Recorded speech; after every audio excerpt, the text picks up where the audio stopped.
நேர்களே, தற்போது நம்ம பார்க்க போற விஷயம் என்ன அப்படிங்கும்போது, இந்த 2025 யாராலையுமே மறக்க முடியாத ஒரு அற்புதமான செயல்பாடுகள் நடந்து கொண்டிருக்கு. என்னன்னு பார்த்தீங்கன்னா, எப்பவுமே வருஷம் வருஷம் கிரகங்களுடைய பெயர்ச்சிகள் இருக்கும். அதுவும் சனி பகவான், ராகு பகவான், அல்லது சனி பகவான், குரு பகவான், இப்படி தான் பெயர்ச்சிகள் ஏற்படும்.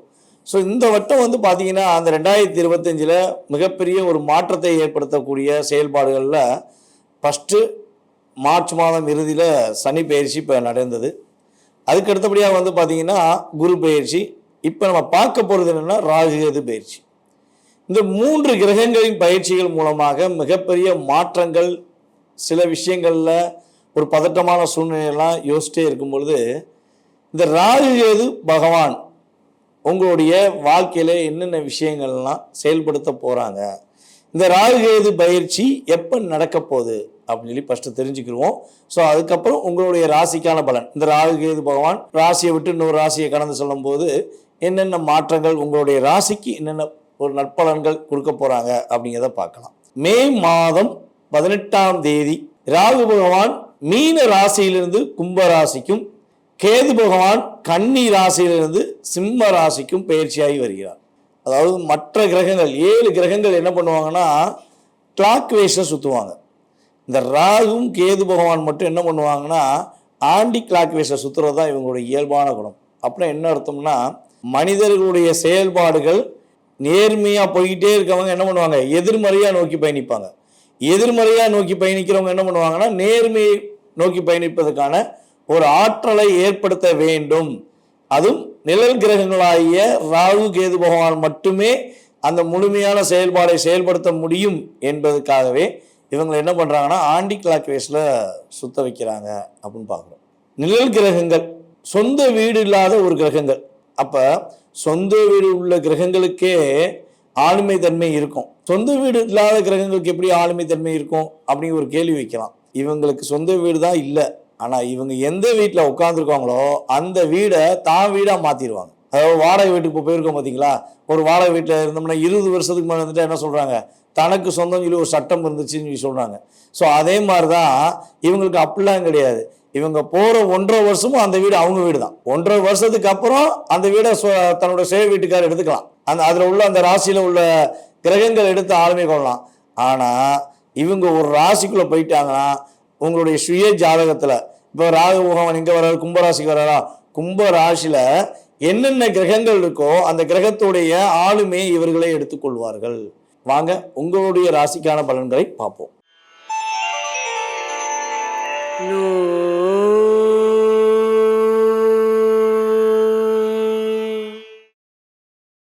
துலாம் ராசி நேயர்களுக்கு 2025ஆம் ஆண்டு ராகு கேது பயிற்சி மூலமாக ஏற்படுகின்ற மாற்றங்கள் என்ன, துலாம் ராசி நேயர்களுக்கு என்னென்ன விஷயங்களை இந்த ராகு பகவான் மே மாதத்துக்கு மேலே கொடுக்க போகிறார், துலாம் ராசிக்கு எத்தனாம் இடத்துல ராகு கேது பயிற்சி வருகிறது அப்படின்னு சொல்லி பார்க்க போகிறோம்.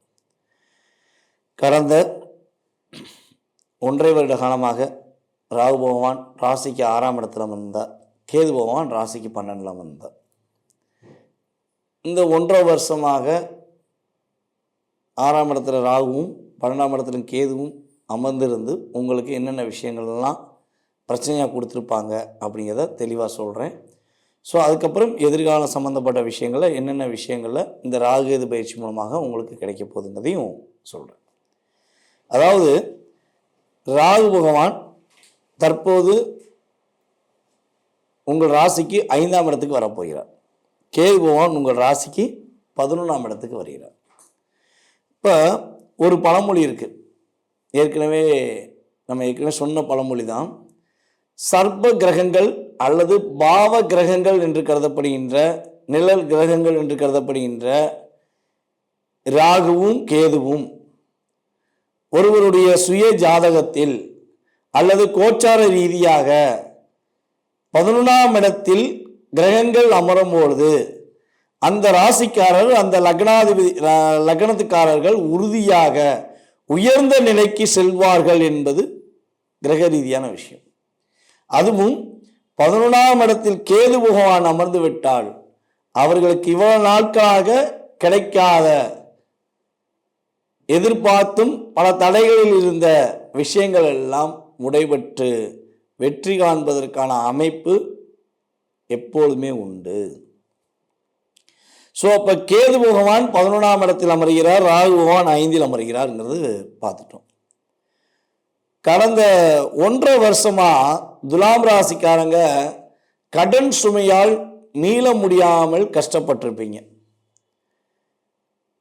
நிம்மதியாக தூங்கவே இல்லை.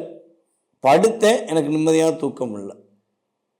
அப்படியே படுத்தோடனே என் மனசுக்குள்ள அப்படியே ஒரு ட்ரெயின் ஓடுற மாதிரி ஓடுது. என்னுடைய கடனுடைய சுமைகள், எனக்கு தேவையில்லாத பிரச்சனைகள் எல்லாமே அப்படியே வானத்தை பார்த்து படுத்தாலும் சரி, குப்புறப்படுத்தாலும் சரி, எனக்கு அந்த சிந்தனை மட்டுமே ஓடிக்கிட்டு இருக்கு.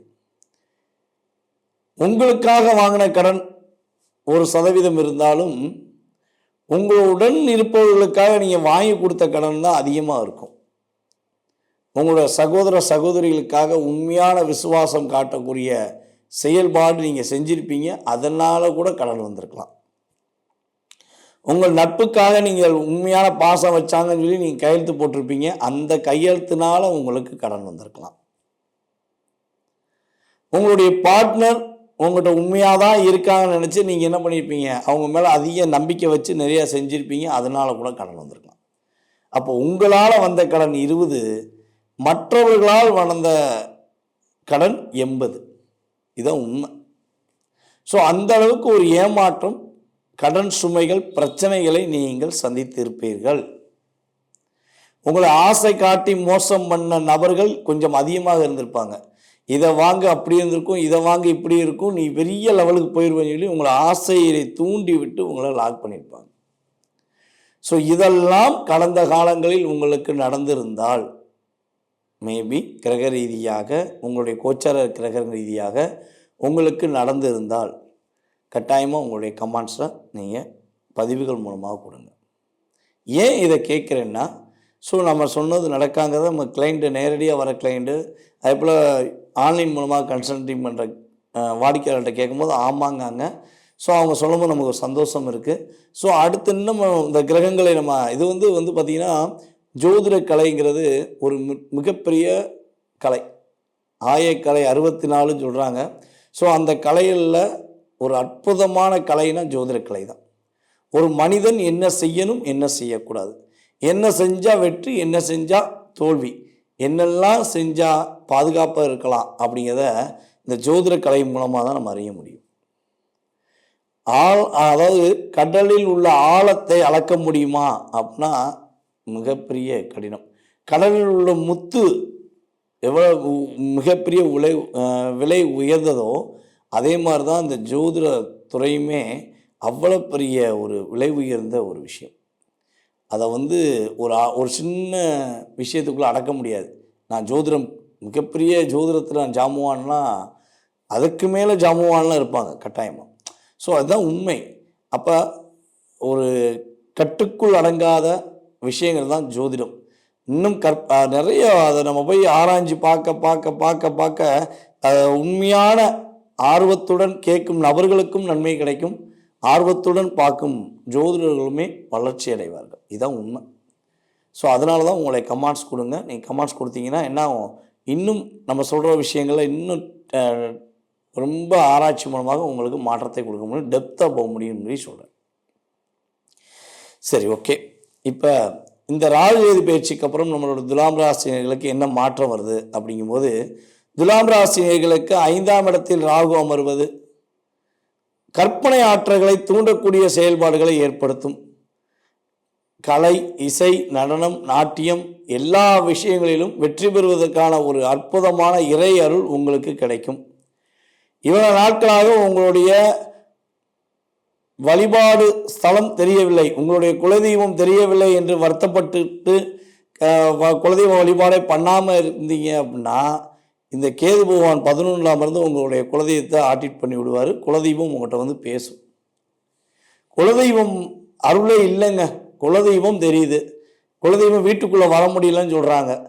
குலதெய்வம் வீட்டுக்குள்ளே வந்துருமா அந்த ஆற்றல் கிடைக்குமான கட்டாயமாக ராகுகேது பயிற்சிக்கு அப்புறம் உங்களுடைய குலதெய்வத்தின் முழு அருள் யார் எப்படி கட்டு போட்டு கட்டி வச்சிருந்தாலும் ஒட்டச்செறிஞ்சு உங்கள் குலதெய்வம் உங்கள்கிட்ட வந்து உங்களுக்கு ஆதரவாக இருக்கேன்னு சொல்லி உங்களிடம் பேசுவதற்கான கனவின் மூலமாகவோ அல்லது கற்பனை மூலமாக உங்களிடம் பேசுவதற்கான இயல்பான தன்மையை கிரகங்கள் கொடுக்கின்றன. ஸோ அதே போல் வந்து பார்த்திங்கன்னா நிம்மதியான தூக்கம் இருக்கும். தூக்கமே இல்லை, இந்த ஊரில் இல்லை, நான் எந்த ஊருக்கு போனால் தூங்க முடியல, வீட்டில் இருந்தாலும் பிரச்சனைன்னு சொல்லி வெளியூரில் ரூம் போட்டு தங்கினேன், அங்கே கூட என்னால் தூங்க முடியலன்னு கூட துலாம் ராசிக்காரங்க மனசில் வச்சுருப்பீங்க. ஸோ இனிமேல் நீங்கள் எங்கே இருந்தாலும் நிம்மதியாக தூங்குவீங்க. நல்ல நித்திய தூக்கம் நல்லபடியாக வரும், கவலைப்பட தேவையில்லை. அதே போல் வந்து பார்த்திங்கன்னா இல்லற சந்தோஷம்லாம் அந்த சந்தோஷத்தை பெறக்கூடிய ஆற்றலே இல்லாமல் போச்சுங்க. கணவனும் மனைவியும் கொஞ்சம் தனிப்பட்ட முறையில் பேசுவதற்கான வாய்ப்பே இல்லையே, அப்புறம் எங்கே இல்லற சந்தோஷம்? எங்கே எடுத்தாலும் பிரச்சனை, யார் அடிக்கான்னு தெரில, கூட இருக்கவங்களே குழி பறித்து இங்கே ரெண்டுத்தையும் பிரிச்சிட்டாங்க. ஸோ இப்படிலாம் ஃபீல் பண்ணி வருத்தப்பட்டுக்கிட்டு இருந்த நிலை மாறி ஒரு கணவன் மனைவி ஒற்றுமையில் ஒரு அங்கீகாரம் கிடைக்கும், ஒரு நல்ல ஒரு மகிழ்ச்சி கிடைக்கும், சந்தோஷமான நிலையை நோக்கி பயணிப்பீங்க. ஸோ இந்த நிலை பயணிக்கும் போது என்ன ஆகுதுன்னா கணவன் மனைவி ஒற்றுமை சூப்பராக இருக்கும். ஆண் குழந்தை பிறப்பதற்கான வாய்ப்புண்டு. துலாம் ராசிக்கு 5ஆம் இடத்துல ராகு அமர்ந்து செயல்பட போவதனால உறுதியாக இந்த ராகுகேது பயிற்சிக்கு அப்புறம் ஆண் குழந்தை கிடைப்பதற்கான ஒரு அற்புதமான சூழ்நிலைகள் உண்டு. ஐயா, முதல் குழந்தை பெண் குழந்தை இல்லை 2வது குழந்தை பெண் குழந்தை, ஆண் குழந்தை கிடைச்சா சந்தோஷமாக இருக்கும் அப்படின்னு நினைக்கிற துலாம் ராசியில் பெண்களாக இருந்தாலும் சரி அல்லது ஆண்களாக நீங்கள் இருந்தாலும் சரி, உறுதியாக கிரக ரீதியாக ஆண் குழந்தை பாக்கியம் கொடுக்கும். அதே போல் உங்களுடைய குலதெய்வ வழிபாடை அதிகமாக பின்பற்றுவதற்கான ஆற்றலை கொடுக்கும். வெளிநாடு வெளியூர் பயணங்களை கொடுப்பதற்கான வாய்ப்பு உண்டு. சினிமா துறையில் பயணிக்கிற நம்மளுடைய துலாம் ராசி என்பவர்களுக்கு சினித்துறையில் ஒரு மதிப்பும் மரியாதையும் கிடைக்கும். அதன் மூலமாக லாபத்தை பெறக்கூடிய ஆற்றல்கள் உங்களுக்கு ஏற்பட போகுது. துலாம் ராசி குழந்தைகள் மூலமாக துலாம் ராசி நேயர்களுக்கு ஒரு மதிப்பும் மரியாதையும் கிடைப்பதற்கான வாய்ப்புகள் உண்டு. உங்களுடைய பூர்வீக சொத்தில் உள்ள பிரச்சனைகள் விலகப் போகிறது. பூர்வீக சொத்தில் உள்ள பிரச்சனை விலகி உங்களுக்கு சாதகமான அமைப்பை கிரகங்கள் கொடுக்கின்றன. யாரெல்லாம் மருத்துவத்துறையில் பயணிக்கிறீர்களோ அவர்களுக்கு அனைவருக்குமே மருத்துவத்துறையில் வெற்றி உண்டு. மிகப்பெரிய ஒரு சக்தி, ஒரு ஆற்றல் கிரகங்கள் கொடுக்கின்றன. கிரகங்கள் ரீதியாக இந்த ராகுகேது பயிற்சியின் மூலமாக உங்களுக்கு அதிகமான மகிழ்ச்சிகள் உண்டு, அதிகமான நிம்மதிகள் உண்டு. கேட்ட இடத்துல பணம் கிடைக்கும். உதவி என்று நீங்கள் கேட்பதற்கு முன்னாடி உதவி செய்வதற்கான ஆற்றலை கிரகங்கள் கொடுக்க போகின்றன. காதல் வயப்படுவதற்கான வாய்ப்பு உண்டு. காதலில் அதிகமாக கவனம் செலுத்துவதற்கான வாய்ப்பு உண்டு. காதலில் சில பிரச்சனைகளும் உண்டு. காதலில் சில ஏமாற்றங்களை சந்திக்க வாய்ப்பு உண்டு. ஸோ அந்த காதலில் சந்திப்பு பிரச்சனையாக இருக்குமா அல்லது ஏமாற்றமாக இருக்குமா அல்லது சந்தோஷமாக இருக்குமாங்கிறத உங்களுடைய சுய ஜாதகத்தை செக் பண்ணால் மட்டும் தான் சொல்ல முடியும். அந்த கிரக வலிமை அந்த அளவுக்கு ஸ்ட்ராங்காக இருந்தால் கண்டிப்பாக என்ன ஆகும், பிரச்சனை உண்டு. வலிமை அந்தளவுக்கு ஸ்ட்ராங்காக இல்லைன்னா காதலில் ஒரு மகிழ்ச்சியும் வெற்றிகளும் பெறுவதற்கான வாய்ப்புகள் உண்டு. உங்களுடைய குழந்தைகளை நீங்கள் கவனமாக பார்த்து கொள்ள வேண்டும். உங்கள் குழந்தைங்க என்ன பண்ணுறாங்க ஏது பண்ணுறாங்கிறத கொஞ்சம் வாட்ச் பண்ணணும். அவங்களுக்கு ஒரு டைம் ஒதுக்கணும், நிதானமாக முடிவெடுக்கணும், அவசரப்படக்கூடாது. அதுக்கடுத்தபடியாக வந்து பார்த்திங்கன்னா உங்களுடைய மூத்த சகோதரருக்கும் உங்களுக்கும் சில கருத்து வேறுபாடுகள் வரலாம். உங்களை புரிந்து கொள்ளாமல், உங்களுடைய செயற்பாடுகளை உண்மையாக புரிந்து கொள்ளாமல் அவர்கள் உங்களிடம் கோபமாக பேசுவதற்கான வாய்ப்பு உண்டு. என்ன கோபமாக பேசிட்டாங்க அப்படின்னு சொல்லி நீங்கள் எதுவும் திரும்பியும் பதில் கொடுத்துடக்கூடாது. நிதானமான முறையை ஏற்படுத்த வேண்டும். சட்டத்துக்கு புறமான எந்த விஷயங்களையும் துலாம் ராசிக்காரர்கள் எக்காரணத்தை கொண்டும் செய்துவிடக்கூடாது. செய்தால் பிரச்சனை, வம்பு, வழக்குகளை சந்திக்கக்கூடிய செயல்பாடுகளை ராகுபவன் கொடுத்துருவார். ராகுபவன் அபிலாசைகளை தூண்டிவிட்டு ஏதாவது சட்டத்துக்கு புறமான விஷயங்களை செய்கிறாரு அப்படின்னா நீங்கள் முடிஞ்ச அளவு கவனமாக இருக்கணும். மற்ற நபர்கள் மூலமாக வருகின்ற ஆசைகளையோ அதிகமான ஒரு பேராசையோ பட்டு நீங்கள் மாட்டிவிடக்கூடாது என்பது ஜோதிட ரீதியான கருத்து. அதே போல் இந்த ராகுகேது பயிற்சி அப்போ நீங்கள் என்ன வழிபாடு செஞ்சால் வெற்றி உண்டு, என்ன வழிபாடெலாம் செஞ்சால் மாற்றத்தை சந்திப்பீங்க அப்படின்னா மேக்சிமம் வந்து பார்த்திங்கன்னா இந்த ராகுகேது பயிற்சி அப்போ உங்களுடைய வீட்டில் அருகில் இருக்கின்ற உங்களுடைய வீட்டின் அருகில் இருக்கின்ற முருகன் கோவிலில் உள்ள துர்க்கை அம்மனை, முருகன் கோவிலில் உள்ள துர்க்கை அம்மனை ராகுகால வேளையில் வழிபாடு செய்யும் பொழுது ஏமாற்றங்கள், போராட்டங்கள், பிரச்சனைகள் எல்லாம் உங்களை விட்டு விலகேறி முன்னேற்றங்கள், சந்தோஷங்கள், மகிழ்ச்சிகள் என்ற சூழ்நிலைகளை கிரகங்கள் கொடுக்கும் என்பது ஜோதிட ரீதியான உண்மை. ஸோ இப்போ சொன்னது எல்லாமே உங்களுடைய வாழ்க்கையில் 20-30% நடைபெறும். உங்களுடைய சுய ஜாதக ரீதியாக ஏதேனும் கேள்விகள் இருந்தால் உறுதியாக கீழே உள்ள வாட்ஸ்அப் நமக்கு டீட்டெயில்ஸ் அனுப்பிடுங்க. கட்டணத்தின் அடிப்படையில் உங்களுடைய எதிர்கால சம்பந்தப்பட்ட விஷயங்களில் உள்ள ஜாதக ரீதியான உண்மைகளை தெளிவாக துல்லியமாக கணக்கிட்டு கூற நான் கடமைப்பட்டிருக்கிறேன். வீடியோவை பார்த்து கொண்டிருக்கும் அன்பார்ந்த துலாம் ராசி அன்பர்களுக்கும் மேலும் வாய்ப்பளித்த அன்பு உள்ளங்கள் அனைவருக்கும் எனது பணிவான நன்றியையும் வணக்கத்தையும் கூறி விடைபெறுகிறேன். நான் உங்கள் டிஜே சுந்தரபாண்டி, சிவகாசியிலிருந்து. நன்றி.